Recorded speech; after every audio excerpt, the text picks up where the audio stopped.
Refugees being vaccinated for COVID-19 in the Zaatari camp in Jordan. But this, the UN Secretary-General told a meeting of the Security Council, is the exception rather than the norm. Yet progress on vaccinations has been widely uneven and unfair. Just 10 countries have administered 75% of all COVID-19 vaccines. Meanwhile, more than 130 countries had not received a single dose.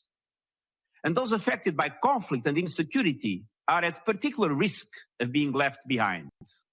The current president of the Council, the UK, is proposing a new resolution calling for ceasefires in conflicts around the world so that vaccines can be administered.